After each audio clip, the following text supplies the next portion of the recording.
Across the world and through the ages, humanity has imagined beasts of extraordinary power, creatures that embody our deepest fears and our highest hopes. Dragons soaring across skies from China to Europe, thunderbirds shaking the heavens, Simurghs, griffins, phoenixes, guardians of ancient wisdom and symbols of might. But these aren't just monsters. Each one holds secrets about the cultures that dreamed them, their values, their heroes, their very souls. Why do cultures separated by oceans and centuries create creatures so strangely alike, yet so beautifully different? In this episode, we'll journey across civilizations, from the deserts of Persia to the jungles of the Aztecs, to uncover 10 of the world's most legendary beasts of power, and the myths that made them immortal. So sit back and ask yourself, which of these mighty creatures would you dare face, and which would you welcome as an ally? Dragons are the most iconic beasts of legend. But did you know that not all dragons breathe fire or even look the same? In the West, dragons are terrifying monsters, winged, scaly, hoarding gold, and scorching kingdoms with flame. Heroes like St. George battled them as symbols of chaos and greed. But travel east, and you'll find a different dragon entirely. In China, dragons are wise and noble. They glide through the clouds, bring rain, and rule the skies as symbols of luck and imperial power. Even in Mesoamerican myths, the feathered serpent Quetzalcoatl resembles a dragon, a god of wind and learning. Why do dragons appear everywhere? Some say they reflect our primal awe of nature's power of storms, snakes, and volcanoes. Others believe dragons are guardians between this world and the next. From ancient caves to imperial palaces, the dragon's shadow stretches across the world, and it still captivates us today. Tell me, if you could meet a dragon, would you fight it or ask it for wisdom?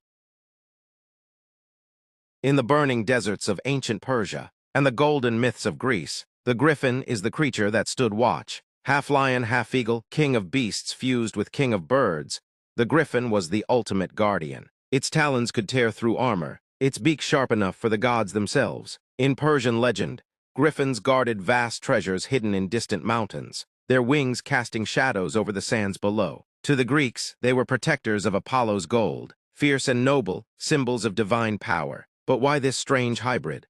The griffin combined strength and majesty, a beast that ruled land and sky alike. For ancient peoples, it was a symbol of dominance, of guardianship over sacred things. Even today, griffins perch atop coats of arms and ancient ruins, watching, waiting, as if protecting secrets long forgotten. If you found yourself deep in the desert and saw a griffin staring down from a crag, would you dare approach? From the blazing deserts of Egypt to the legends of ancient Greece, rises a creature of pure fire and immortality, the phoenix, a bird of dazzling feathers of red and gold. Shining like the sun itself, the phoenix lives not just once but many times. When its life ends, it bursts into flames and from its own ashes is born again. In Egypt, the Bennu bird, a cousin to the phoenix, was linked to the sun god Ra, embodying rebirth and eternal life. For the Greeks, the phoenix became a symbol of immortality and cosmic cycles, death, renewal, and the promise of endless return. But the phoenix is more than myth. It speaks to something deep within us, the hope that even in destruction, we can rise again, brighter, stronger, and unbroken. If you saw a phoenix burst into flame before your eyes, would you mourn its passing or celebrate its return? In the ancient forests of China, where mist curls between ancient trees, a rare and sacred creature is said to walk, the Qilin, a wondrous beast with the body of a deer, the hooves of a horse, the tail of an ox, and scales like a dragon, sometimes with a single horn, but always gentle, graceful, and divine. Unlike many mythical beasts, the Qilin is not feared. It is revered. They say its very footsteps don't crush a single blade of grass. The Qilin appears only when a wise ruler is born, or when a sage walks the earth, a sign of cosmic harmony, peace, and virtue. In a world full of fierce monsters, the Qilin is different, a reminder that true power can be gentle, that the noblest creatures do not roar, but tread softly. So, if you glimpsed a Qilin in a quiet forest clearing, would you chase it or simply bow in silence?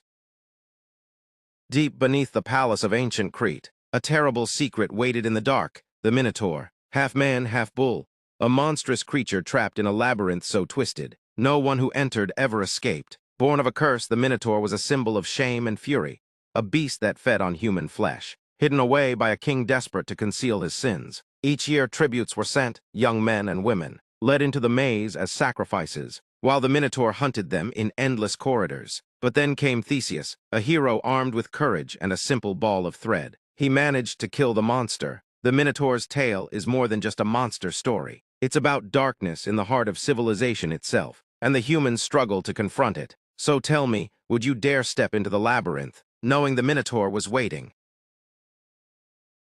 In the second part of this episode, we talk about 5 more creatures of power. Tune in for more.